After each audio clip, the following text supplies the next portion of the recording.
Welcome to the Hunt Backcountry Podcast. This is episode number 507.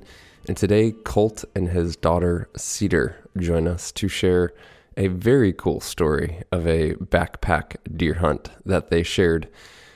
And it's super cool to hear about kids out hunting, to learn from Colt and how he has helped Cedar find confidence and success in the field. And so in the first half of this conversation, both Colt and Cedar join us to tell the hunting story. And then later in the episode, Cedar heads off to school, and I spent some time speaking with Colt just more about the practical aspects of getting kids into the outdoors, helping Cedar be successful as a shooter, how he set up her rifle, and a whole lot more. So hope you guys enjoy this episode. It is fun to hear from Cedar and her perspective, and then also to learn from Colt as well. As always, guys, if you are enjoying the show, it would help us tremendously if you take just a second and leave a rating or review in whatever podcast app you are using. Most of you guys listen through Apple Podcasts or Spotify, and at both places you can do that. Hit pause right now, in fact, and do that if you can. It would help us a lot. And then you can always contact us directly by sending an email to podcasts@exomountaingear.com. So if you have any questions, feedback, guest, or topic suggestions, let us know. It'd be great to hear from you. Right now, though, let's go ahead and dive into this conversation with Colt and Cedar.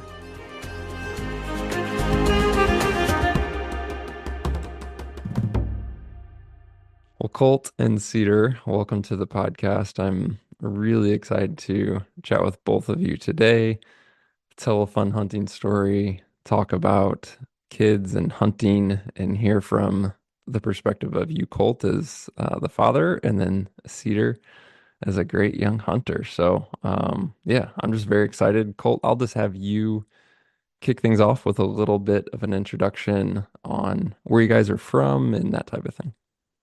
Sure. So Colt Stout, I live in central New Mexico, and my daughter, her name is Cedar. Say hi, Cedar. Hi. Do you want to talk a little bit about, um, tell a little bit about yourself? Well, I'm 10 years old. I'm in fifth grade. I go to Bossy Farms Elementary. I recently went on my first mule deer hunt, and I want to go on an Alaska caribou hunt. Oh, now we're talking, Cedar. You're getting me excited. I've done that twice, and it's an absolutely great hunt. We just watched some of your backcrafting films of the caribou hunt. They're really awesome. Oh, Looks like a cool. fun adventure. Um, and I grew up in New Mexico, kind of northern New Mexico. So we're kind of been in New Mexico for a long time, and up in the kind of southern Colorado, San Juan Mountain Range. Fishing, camping, hunting, and getting out and doing some of those things. So we've been in New Mexico. New Mexico has a lot of vast wilderness and places to hike, and but it's southwest, so it's also makes hard, challenging hunting as well. So kind of fun. Cedar, you mentioned this hunt we'll talk a bit about was your first mule deer hunt, but I'm curious, what do you remember as your very first ever hunt or some of like early hunting memories, even if it maybe wasn't your tag, but you're just out with your dad? I've been on hunts since ever I could remember, and I really think the first really hard hunt I really went on was my mom's elk hunt a couple years ago. It was very cold, and I experienced a night hike out, although I didn't carry any meat.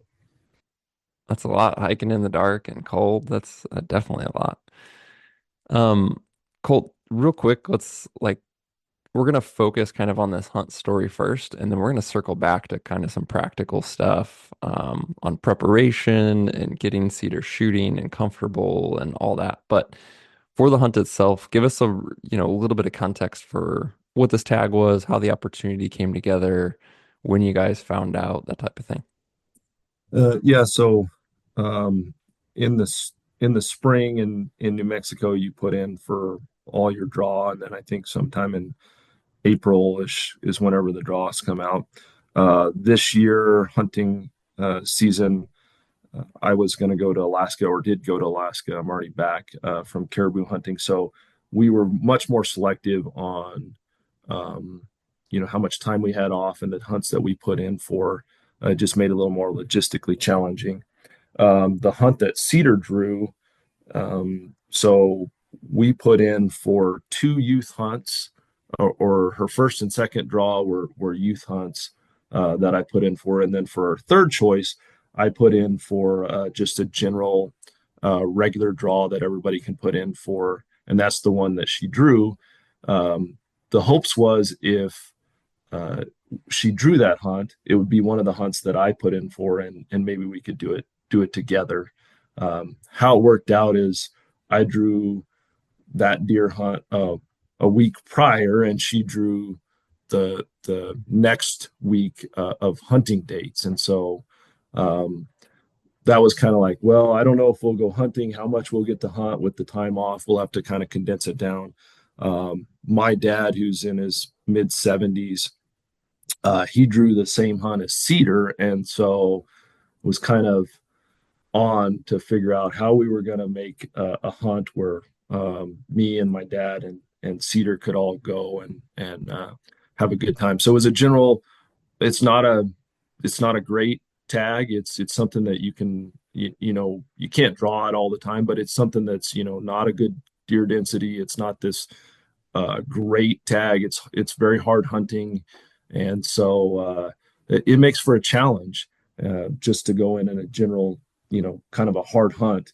I was kind of interested to see what what it would look like, and how hard it would be for Cedar. We listened. She was like, "I want to go on a backpack hunt." That was kind of her. She was like, "I want to go do this adventure, kind of like Dad and my hunting buddies are doing." And so, backpack hunting is not just hunting; it's backpacking, and that's a whole nother skill.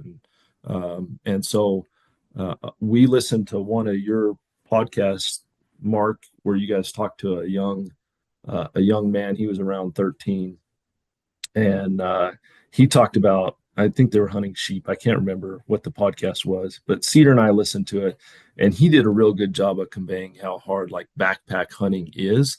And Cedar, after listening to it, was like, well, if a 13-year-old boy can do it, I could do it. So she was still gung ho to go, and so that's kind of how that came about.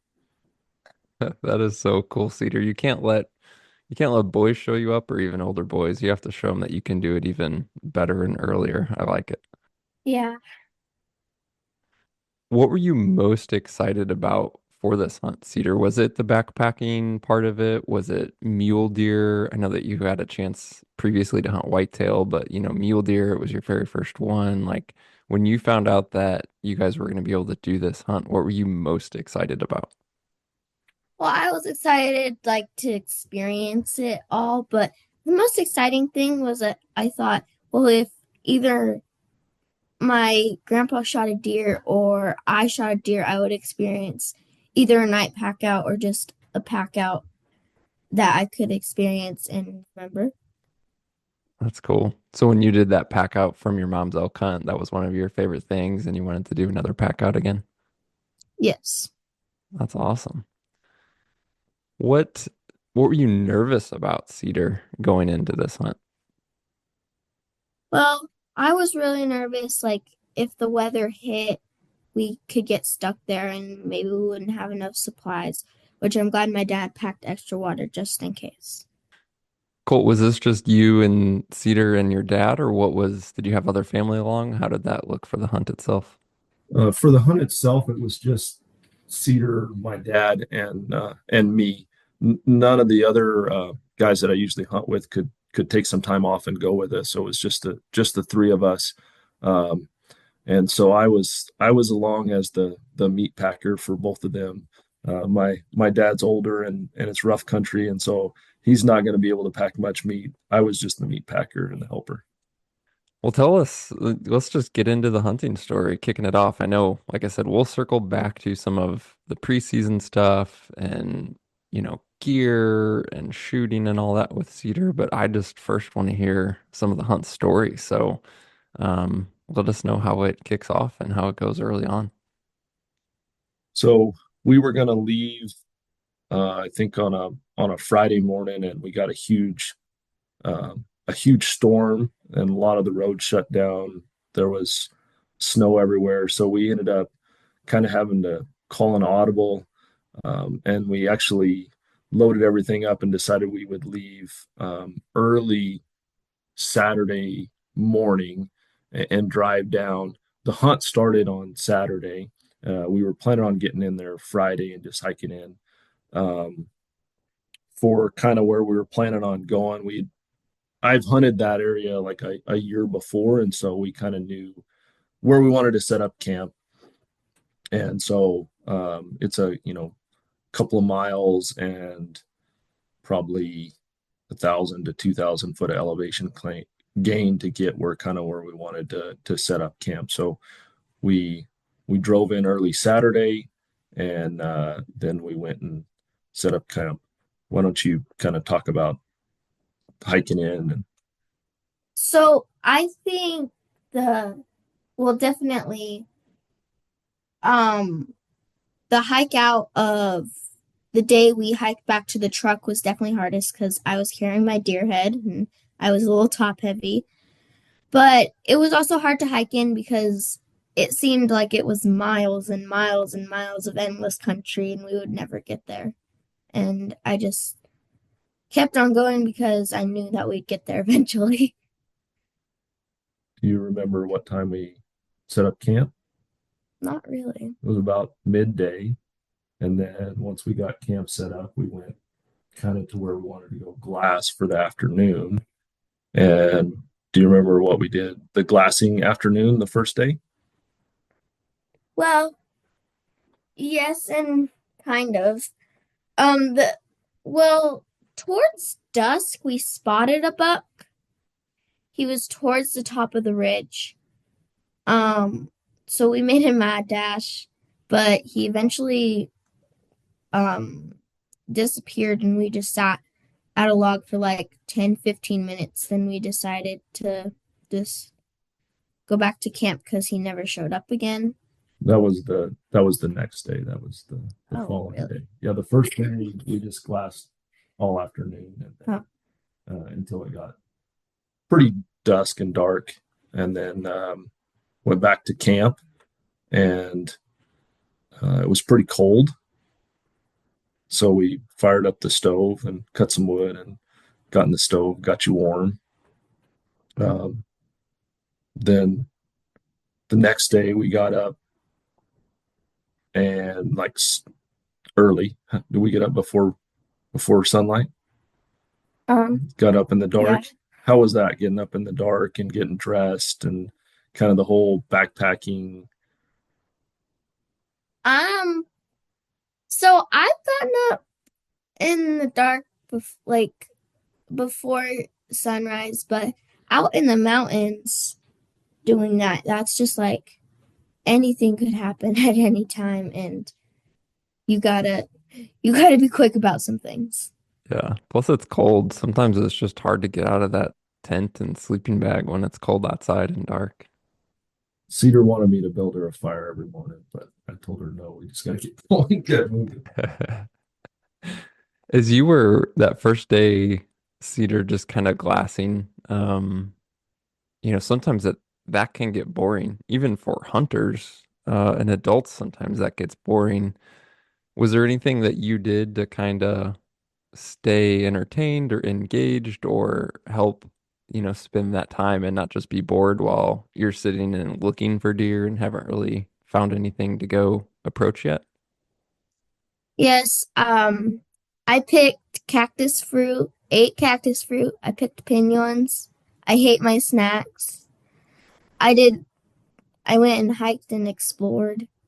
I did something to get me entertained just so I wasn't so bored all the time. We'd kind of do like glassing sessions. Go play, go pick pinyons, go be a kid, and then come sit over and glass a little bit. And then of course if we saw any deer, I would holler at her and she would come running over and we'd try to help her walk her in to find them. It's funny to me, like already how like Cedar talked about the first hike being kind of hard and long, maybe getting up early, sometimes tough to do, using snacks to help pass the time. Like those are all things I can relate to and still still feel on a lot of hunts as well. Usually the first hike in is, hard, even if you have trained, and sometimes those long glassing sessions are better when you're sitting there enjoying a snack. I can definitely relate to you, Cedar. So how did the hunt progress in terms of starting to find some deer? So first day, yeah, we didn't find really much anything. But the second day, towards dusk, we made that mad dash on the buck. Well, remember the second day we saw those, you and Pawpaw found those Yeah, the deer. deer off, but that's a little too far away. Well, but talk about finding them and you guys glassed them up in the morning. Yeah, we glassed them up in the morning. Since they were so far away, I wasn't sure if I thought I saw horns, but I wasn't sure if they had horns or not.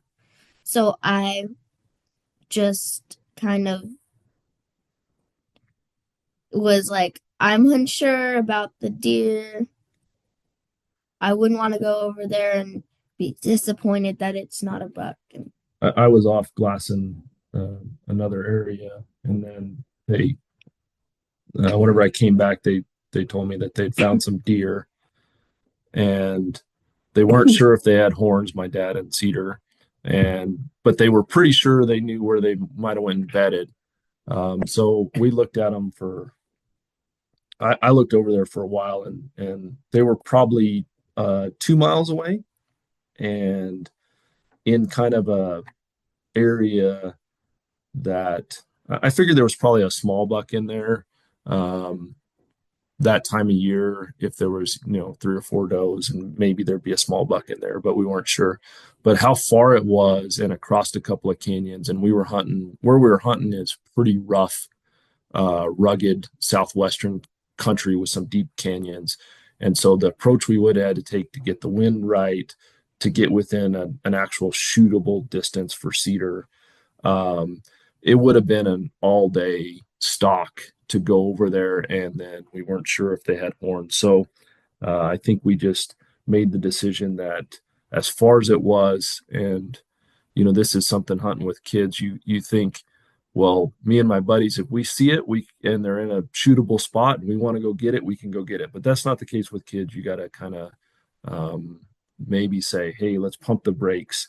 Let's find another opportunity. Let's wait till something is more in a stockable place. It's not going to wear us out. And, you know, if we kill something, we won't be back to camp at midnight or something. So we decided to pass on those and then talk about the afternoon. Or go ahead. well, I watched them for a while too, before my dad came back up. But I thought I saw a 2 or 3 does and a buck go bed down, but I wasn't sure if that deer had horns, and we couldn't find them ever again. So, but that afternoon, towards dusk, we made the mad dash on the buck that disappeared on us, and that was kind of disappointing, but it happens. You're not always successful on your stalks. So I don't know, about half an hour, maybe 45 minutes or an hour before we couldn't shoot.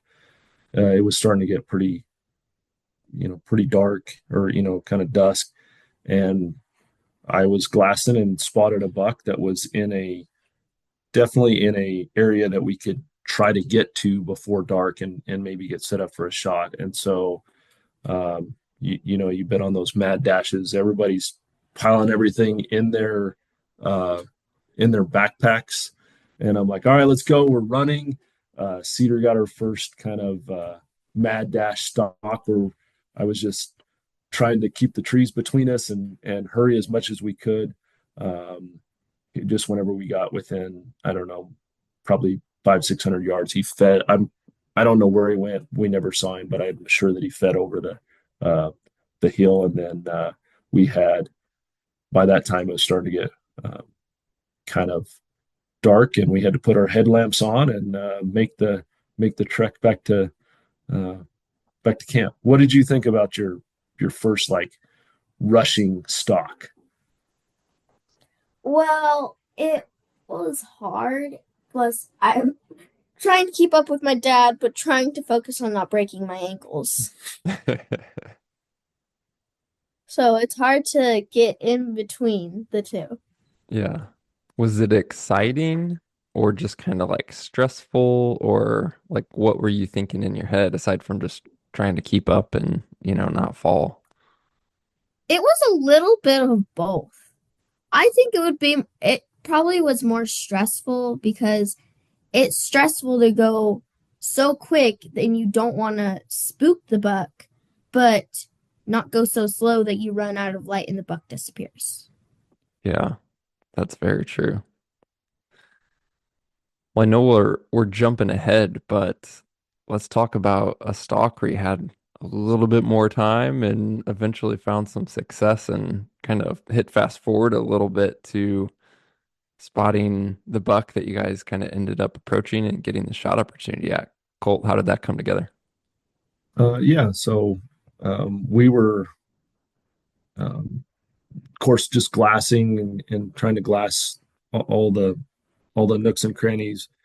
About um, about noon, we had not really seen anything bed down from a buck perspective that we thought was in a stockable area, and we wanted um, uh, to go do so.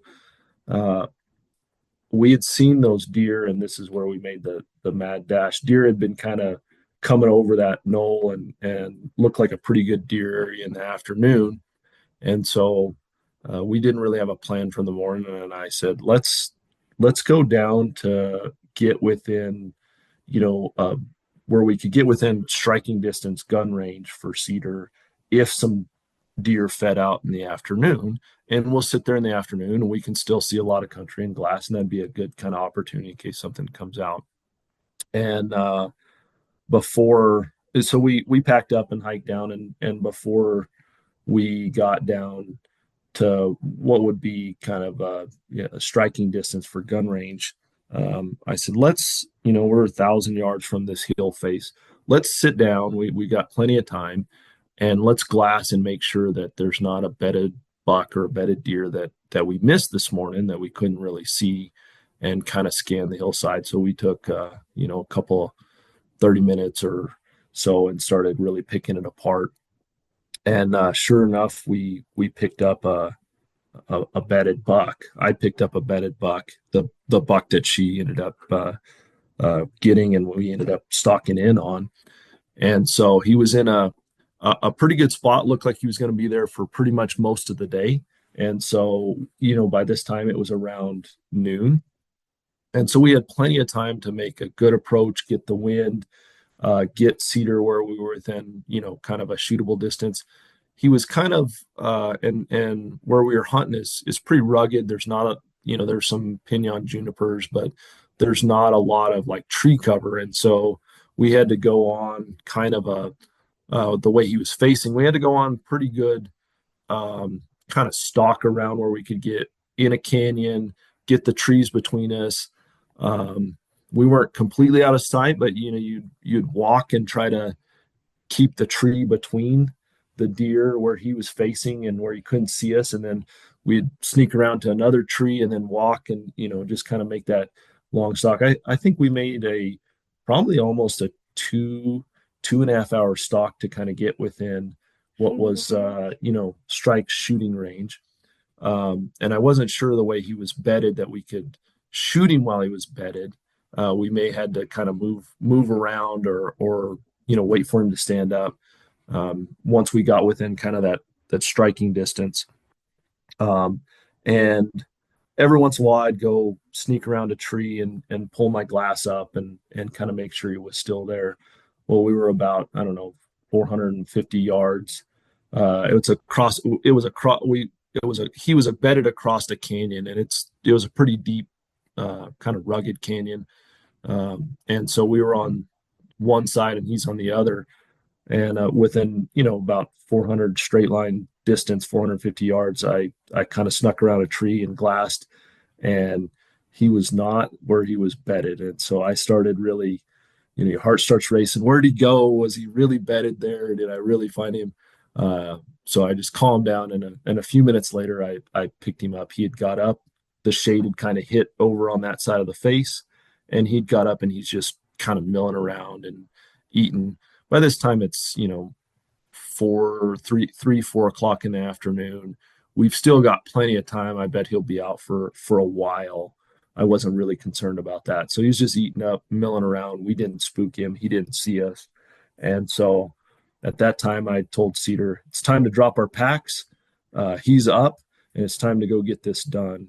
And so we dropped our packs. I took, kind of stuff I needed out of it, rear bag. I was carrying Cedar's gun for her. And so on my backpack, so we unstrapped it and we started getting behind a tree, going up and just trying to get within a place where she could get prone and get a shot across the canyon on him, wait for a good opportunity. And so that's kind of how the stalk went. What were there anything that you remembered about the stalk? Well, I remember once we we stopped in like this thick tree cover where we could just, and we had been stalking at least for an hour, so we had an hour and a half left of the stalk left. And we dropped our packs so we could get like some water. My dad glassed up. My dad glassed a book, and he was still bedded. So we picked up our packs again and kept going. I remember if we had to sneak over to a tree, I would.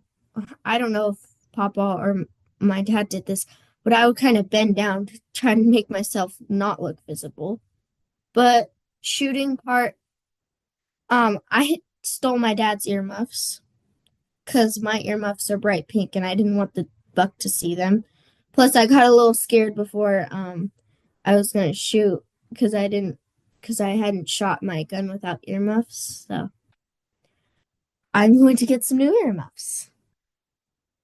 What was the setup for the shot like, Colt? Um, so we crawled around a tree, crawled kind of through a tree, and we had a pretty good spot where, and it's field shooting conditions, so it's not perfectly flat, but we had a pretty good flat spot. Dropped the bipod down, where Cedar could get prone behind the gun, and shooting across the canyon. Uh, there wasn't a lot of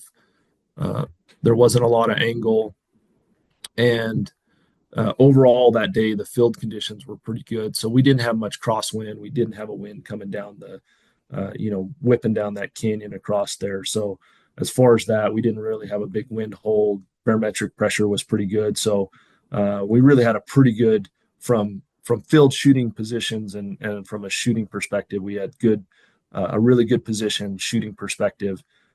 Cedar was able to get comfortable behind the gun, and um, and first she had to like find it. So this is kind of a an interesting thing. Anybody that's kind of new, finding game across a canyon behind a gun is hard. So I always take my binos and I'm like, okay, find it first in the binos, and then she'd find it in the binos, and then get behind the gun, and where she could find it. It was across the canyon, pretty good shooting condition, something that was sub 400, which is the kind of shot that we were looking for her. It's great. I know from reading the story you had sent before that Cedar, it was kind of difficult to find the buck in the scope and, obviously some nerves and things like that. So what was it like getting set up for the shot and like finding the buck in the scope, and were you feeling pretty kind of like shaky and nervous, or what was that like for you? The first spot that we went to, my dad could see the buck, but the tree was in my way, so I couldn't find the buck at all. We moved to a second spot, which I think is the thing I think is funny because he almost left my MOA cap at the first spot, so I had to pick that up.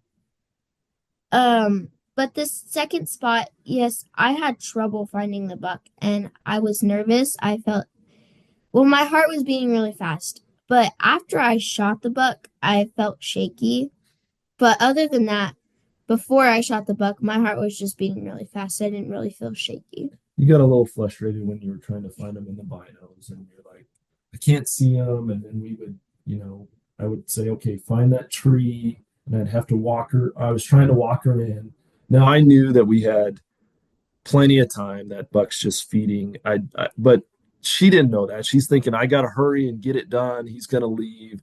This is more wound up than she's been shooting other bucks or target practice. I was like, we got to take some dry fires to kind of make sure that we get the her calm, get her nerves down, get her centered, get her where she's shooting well, and then I didn't want her to yank the crap out of the trigger. So And how did this shot go, Cedar? Once you dry fired, and then I know your dad told you to go ahead and get a cartridge loaded. What was it like when you pulled the trigger, and how did the deer react? First of all, I didn't feel comfortable because we hadn't practiced like we did before my Texas hunt. We hadn't practiced like where to shoot for quartering away, quartering to, and he was kind of quartering to us, so and kind of facing us at the same time. So I didn't want to shoot him. I wanted to wait till he turned broadside. But when he turned broadside, I just took my time and I think I moved the crosshairs a little bit up because it was a high shoulder shot, but he fell dead in his tracks, which he tried to lift his head up, but I shot him again and he rolled a little bit and kicked. I think that was just a death kick because he never even moved again after that. um, yeah, the she did a really good job when he turned broadside. I said, okay, put it right behind his shoulder, just squeeze the trigger.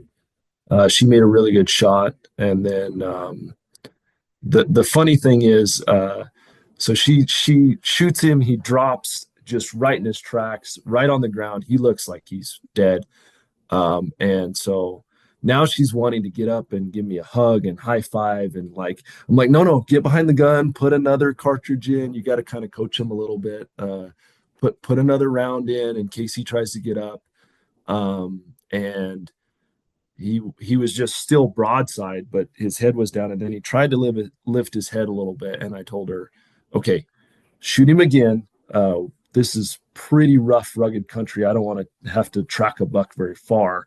And so whenever I said, okay, put it behind his shoulder, put a second round in him. She collected herself, did a really good job, and went ahead and squeezed off around. And then at that time he was dead. So he was right there, dead. How at that time, then we could give hugs and high fives, huh?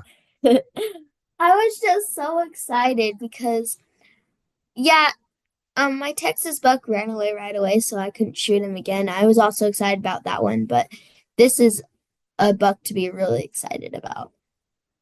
Yeah, absolutely. And it is exciting too, Cedar, when you see them drop and they're right there and you don't have to track them and all that. That is, it's satisfying.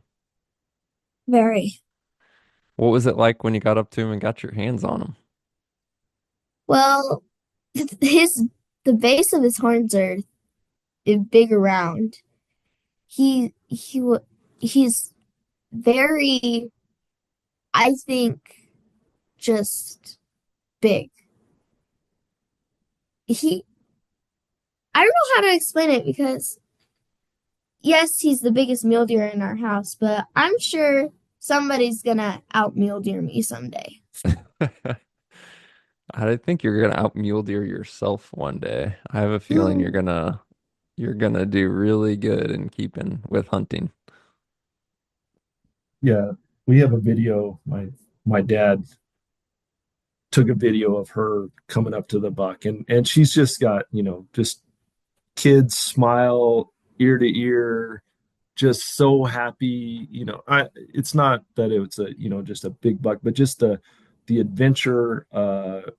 We still had to walk after she shot it. We had to walk another, we probably had to walk a mile and 1,000-foot elevation just to get down where we could get across the canyon and go back to the buck. So, just all the work and everything. She's just so happy, smiling ear to ear. Just a fun experience. And then we did get it on it before it was dark, so that was a big plus.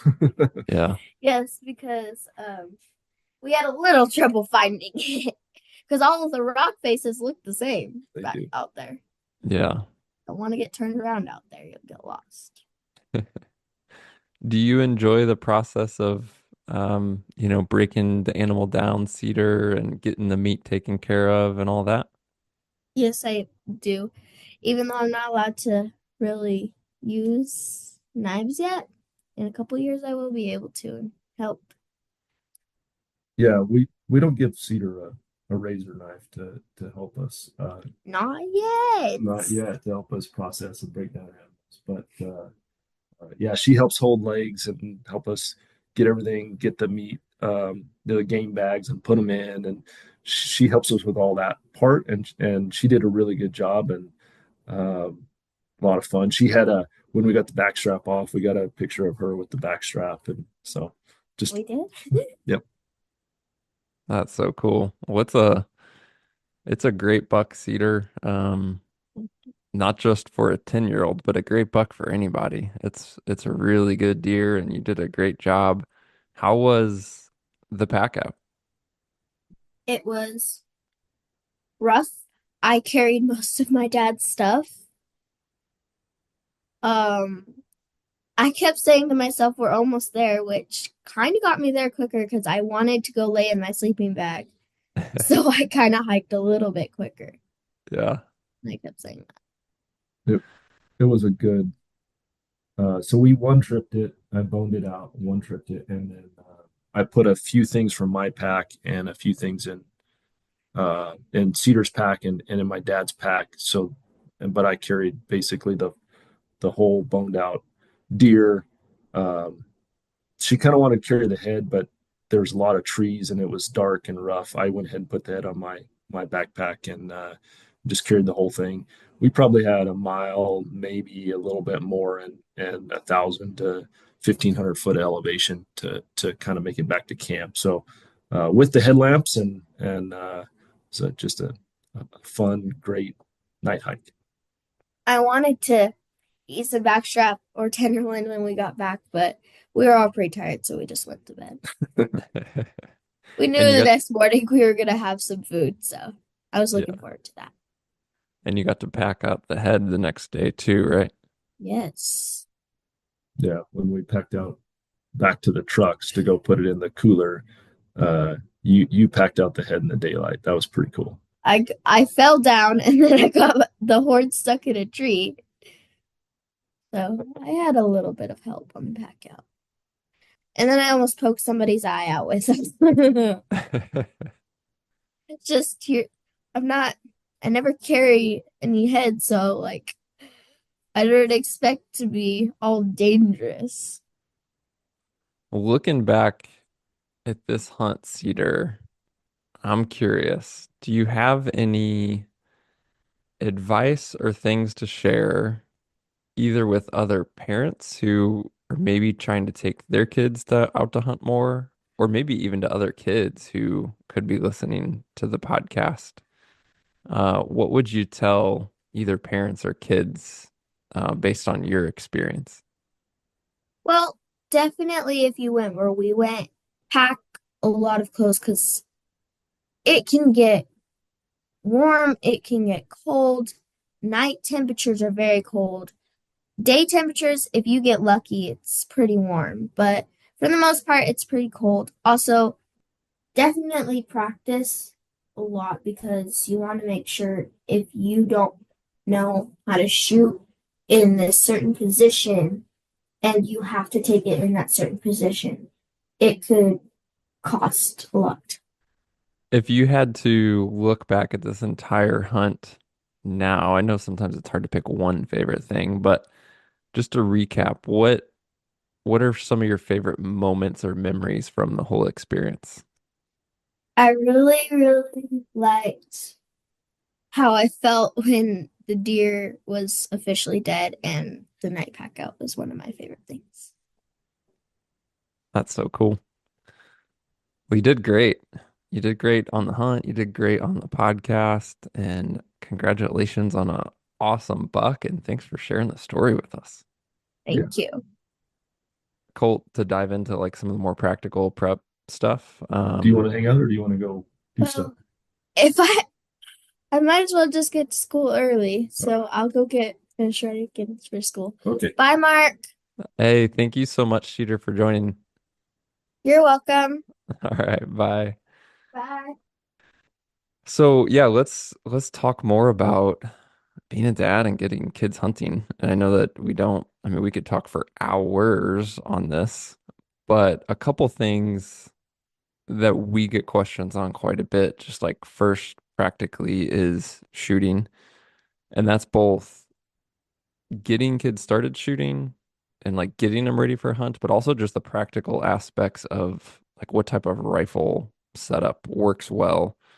Um, which can be tough to do both from a like a recoil perspective, yes, but more of just even like a fit perspective with length of pull and things like that. So what's that process looked like for you with Cedar?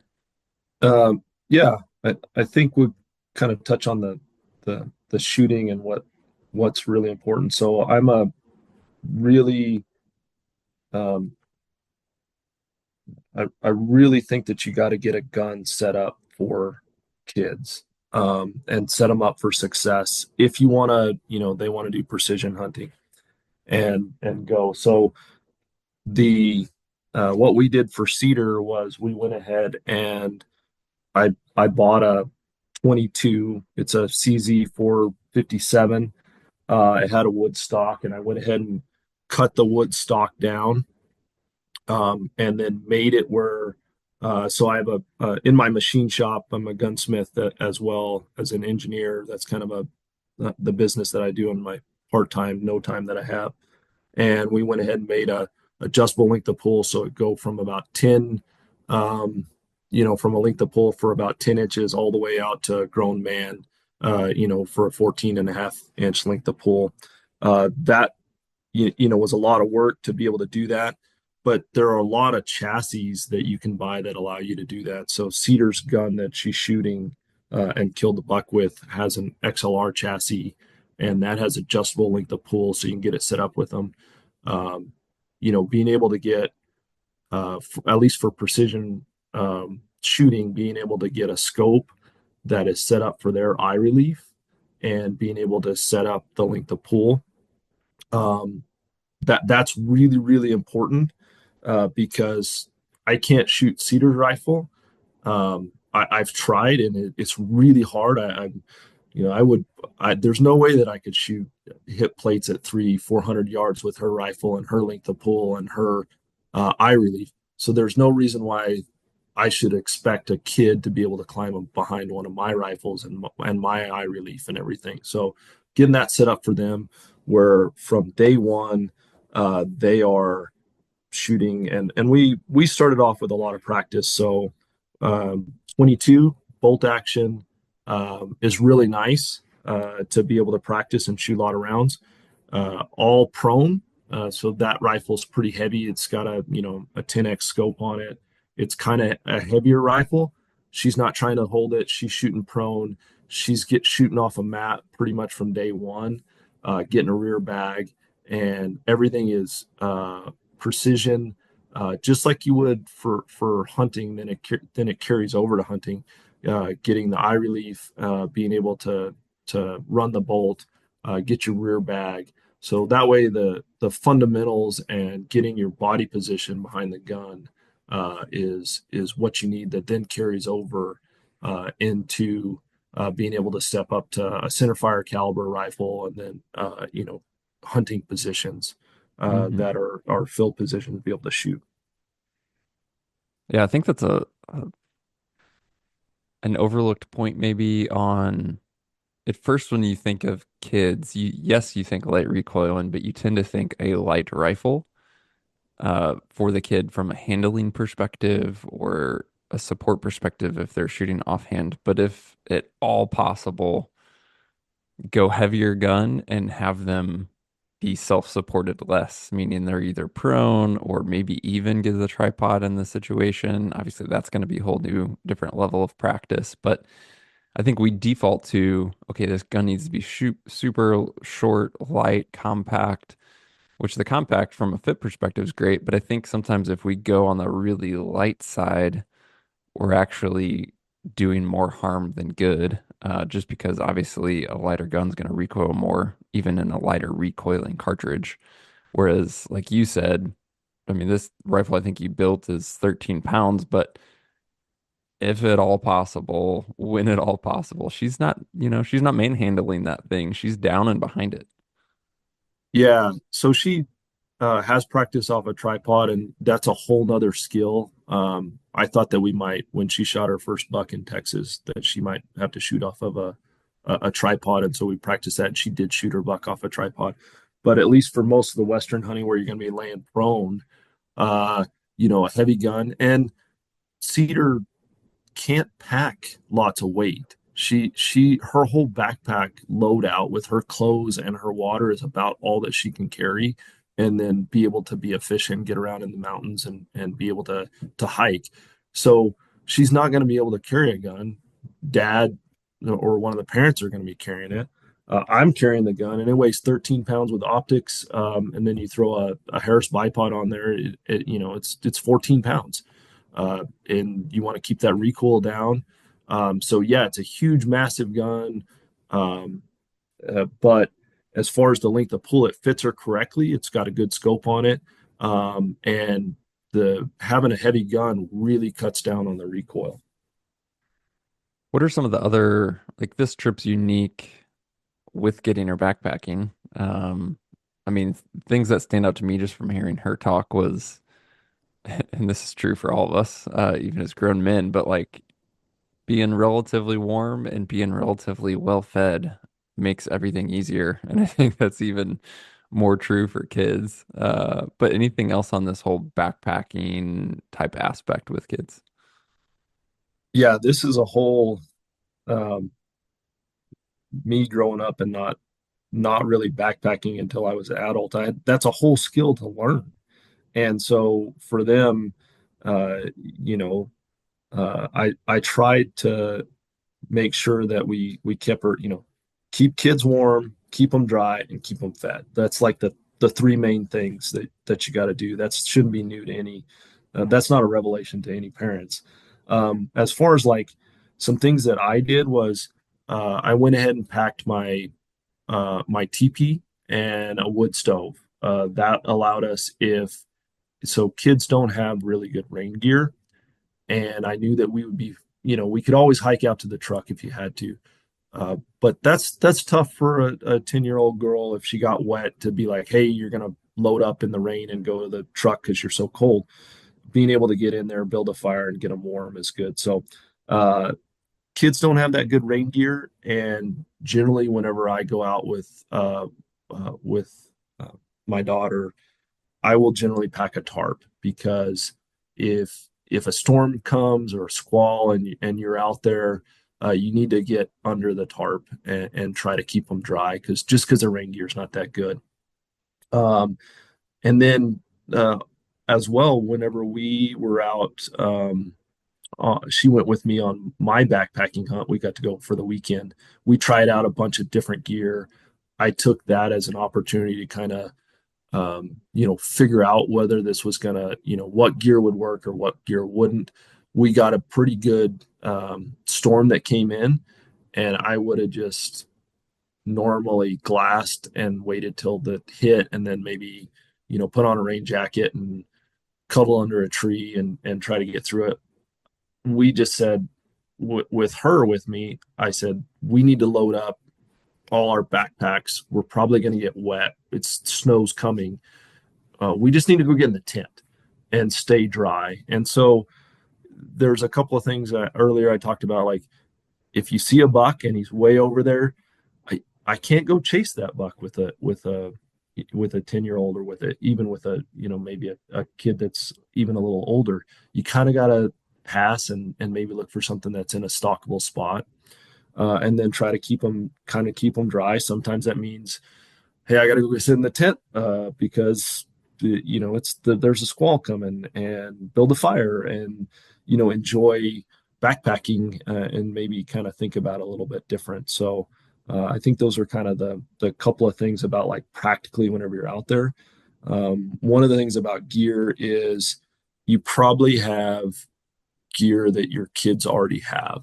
So she doesn't own a pair of puffy pants, so I'm not going to buy her a pair. They're expensive, but she has snowboarding or skiing bibs, right? And so those are a little bit heavier than puffy pants, but they work the same. And so we packed those. She has just a regular REI, not a real expensive puffy jacket. She already has long johns, a good pair of shoes to hike in. They don't have to be waterproof because you're going to try to keep them a little more dry. And so you probably have a lot of the stuff already to take kids out there. And then just plan on, I don't generally eat uh, hot breakfast and hot dinner while we're backpacking. Generally just eat hot dinner.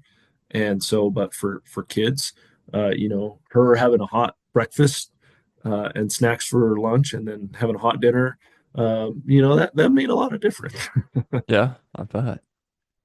Yeah, that's so much good stuff in there. It stands out to me that when we start to think backpack hunt or, some sort of backcountry experience with the kids, you tend to by default think remote and bigger and all that, but you have to just like keep in mind what their context is. And even if you were to go in just a mile somewhere, and to you is like the experienced backpacker, backcountry hunter, that may feel like nothing. To the kids, that's huge. And they have no idea that it's quote unquote only a mile. Like they could feel, as remote as ever and so accomplished by that hike and everything else. And again, we're doing this to give the kids the experience. So uh I think in a lot of ways, especially as fathers, we just have to remind ourselves to like scale back and look at things from their perspective and not default to our standard perspective when it comes to distance and challenge or the intensity of the hunt and things like that. Like even as you said, like there's maybe animals you'd spot that you would chase in a heartbeat without a second thought, but that's not the right call to do given terrain or distance or what have you with the kids. Yeah, it's really important. And how I've been able to balance it is I like those high adventure type hunts, but every year we try to pick a hunt that we can take the kids on. So I get my high adventure hunts, and then they're like this hunt we kind of scaled it back, and if it didn't work out where we could, where it was too tough to backpack in there, we would have figured out a different thing to do. We're kind of flexible and try to take kids every year and just get them out where they go hunting with you, and they don't even have to have the tag. Now Cedar's getting old enough that she can start putting in and getting her own tags, but before that it's just taking them on hunts and trying to figure out, okay, this hunt we can, maybe we have to hunt a little different than we regularly wanted to or we would, but that's okay. We get to take our kids out in the woods and they get to go glass, and they have fun.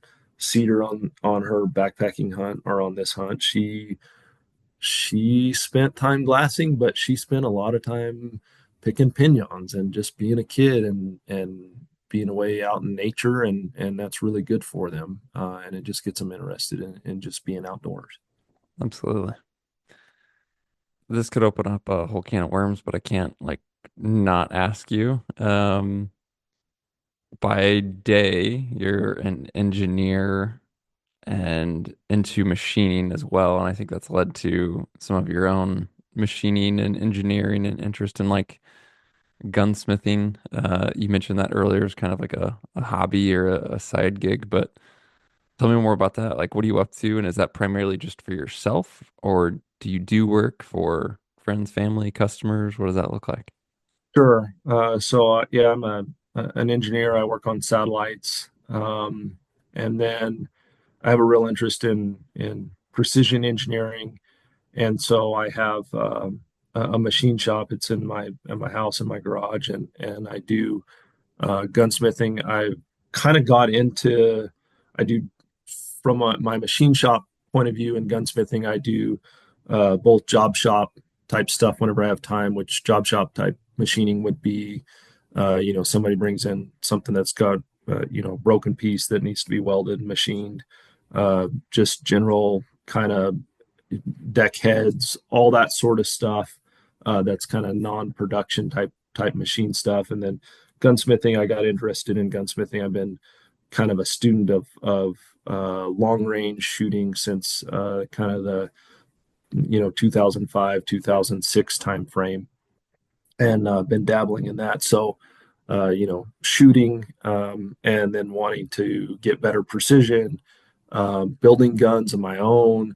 That slowly or eventually turned into people wanting to bring me stuff, and because of working on guns, building guns, you need an FFL. So to take on clients. So I finally made the jump and said, I will work on other people's stuff. I'll get an FFL as a full gunsmith. So yeah, I do build some guns. I build custom guns.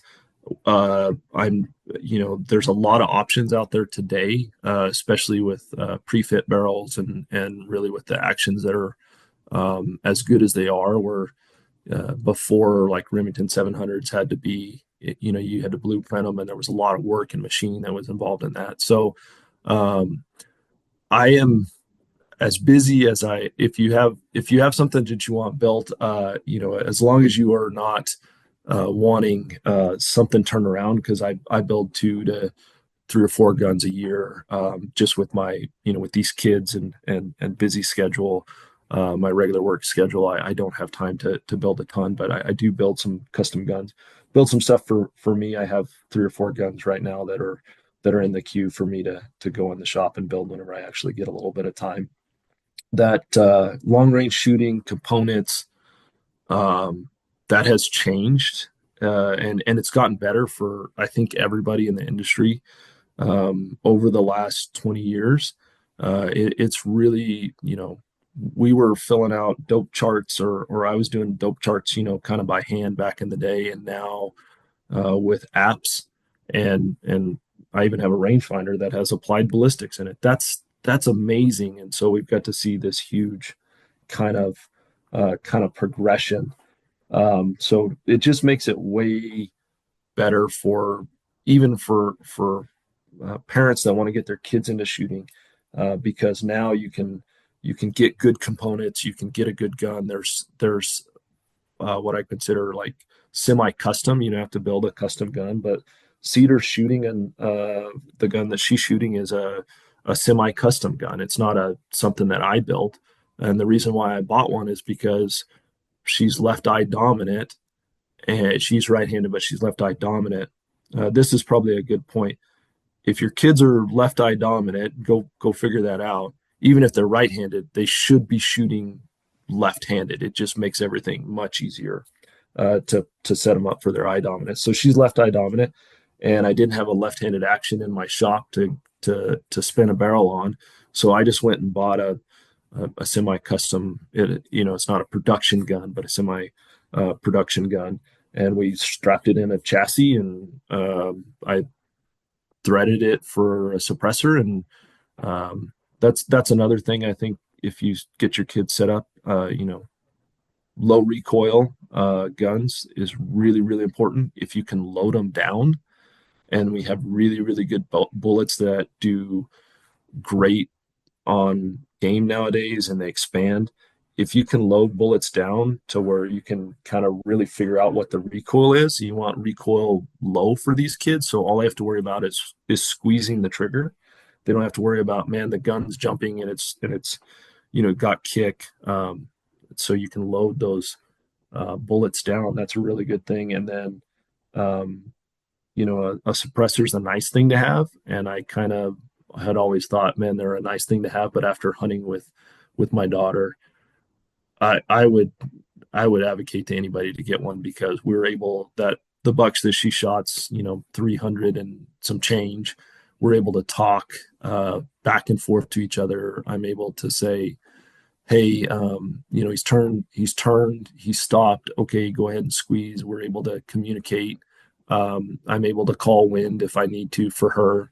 And then I don't have to worry about a big muzzle brake blasting me, and having to make sure that we have, hearing protection. So suppressors are really nice. I do sell suppressors at my gunsmith. That's super nice, but I would, even if I wasn't a gunsmith and an FFL, I would advocate that people get a suppressor. I would have one, hands down. They're super nice to hunt with. Yeah, I did echo a lot of the above, especially with kids. I mean, I personally don't really want to hunt without a suppressor again. Just even on a personal hunt, but especially with kids, I would give up spending money in a lot of other places to be able to have a suppressed rifle to hunt with kids for sure. Yeah, super super nice to have to hunt with kids. Um, and then it takes some time to get kids to shooting well. I think it took Cedar. We worked on it for 2 or 3 years. She shot thousands and thousands of, well, she shot at least this year. I think she shot 700 to 1,000 rounds. I couldn't, I was trying to think of what that was of just precision 22 rounds plus all the center fire practice that we did. And so it takes time to get these kids. Don't think that tomorrow you're going to just put your kid, get them a gun, and they're going to shoot and be able to go hunting. And maybe some kids can, but we worked on it. And I felt like, okay, is this the year that she's ready? Based on her shooting ability, is this okay? Do we have this ability? Do we need to keep it within 200 yards? And really, I would just take her whenever I went and shot and whenever we're getting ready for other hunts, and we both have 22s, and we go shoot prairie dogs and all this fun practice that we do together. And she's really come a very good shooter in the last probably 6 months. She's really started to develop as a really good shooter. The reps on 22s, especially early, but really throughout, are so important. Just because that's the opportunity to practice the right fundamentals. Yeah, and don't I mean, I took a different approach. She has just started shooting guns that 22s that she can actually hold up and shoot offhand. Pretty much for the last 2 or 3 years has all been prone behind a bipod, precision shooting, getting the fundamentals down of shooting and trigger control. Hmm. Just because I knew that we were going to, develop towards hunting. So that is really good practice. That's kind of the way I went about it. Yeah, that's good stuff. Because just getting out and rapid fire plinking isn't developing those fundamentals. Yeah, and you got to make it fun for them. That's sometimes can be a challenge, but shooting prairie dogs is a great activity that you can do some varmint control for ranchers and be able to get practice dialing on. We would shoot prairie dogs out to a couple hundred yards with our 22s, and I would call here, dial this on your scope, and she'd dial it, and then she'd be able to, practice, and they move, and all of that is good. One thing I forgot to mention that I about kind of a kid's build is, and I just remembered, is the scope. One of the things that I didn't think about, and I've kind of learned is, a low power scope for kids is really, really important. So her scope is a SHA Night Force SHV 3 to 10. She stole it from me, and I don't know if I'm getting it back. But it's 10 power on the top end, and every time she gets behind the rifle, or she wants to max the power out, and so keep the max power at 10 or less, because inevitably you can tell them don't turn it all the way up, but they're going to max it out. So that's a good lesson learned that I had. Yeah, low max power and in general a lower zoom range. Just meaning, you get up into like the say an 8x zoom range. They tend to be more finicky with eye relief. And so you keep low power, lower zoom range for a whole lot of reasons between eye relief and forgiveness basically behind the gun. It's just going to be a much better choice for kids. So even like say you're 3 to 10 compared to like a 1 to 10, like going with a low power variable optic. There's some that are good, but in general, they can be a bit more finicky to get behind and line up correctly and things like that. Yeah, I really like that. 3 to 9, Mm-hmm. 2 to 10, so somewhere in there, that range really works really good. Fixed power scopes, low 6x fixed Yeah. powers are really great. It gives them less things to worry about. There's, the more simple you can make it for them, there's already a lot going on. The better. There's already like, hey, you need to dial up 5 MOA. Well, there's a lot going on there, in being able to be proficient. Man, this has been great, Colt. Thanks for reaching out and sharing the story, and then joining today and being willing to let Cedar hop on and kind of share her perspective. It's so fun to hear kids and their excitement and what stands out to them, and I just love it, man. So thanks for making this happen. Yeah, no, I appreciate it. I was so glad um, to share the story, and again, I just wrote it up kind of for us, but I thought, well, it'd be appropriate to share it with you, because that's kind of I listened to that podcast and I was like, man, I want to share it with Mark. And then we were super excited whenever you're like, do you want to be on the podcast? I was like, yeah, that sounds cool. So I'm glad to share, and just happy to connect with you. Well, what a cool story, as well as some practical takeaways. Thank you so much to Colt and Cedar for joining us and sharing that hunt. I hope it inspired you guys listening to get into the field with friends and family. Not all of us have kids, but even if you don't have your own kids, looking to nieces, nephews, friends, everybody, and just get them outdoors. Doesn't have to be a deer hunt, doesn't have to be a backpack hunt. Doesn't even have to be a hunt. I mean, it'd be great if you could, but just getting kids outside to learn, to grow, to experience adventure and challenge, it's good for all of us. So I hope you're encouraged to do that. Again, if you have anything for us, feel free to shoot an email to podcast@exomountaingear.com. It'd be great to hear from you.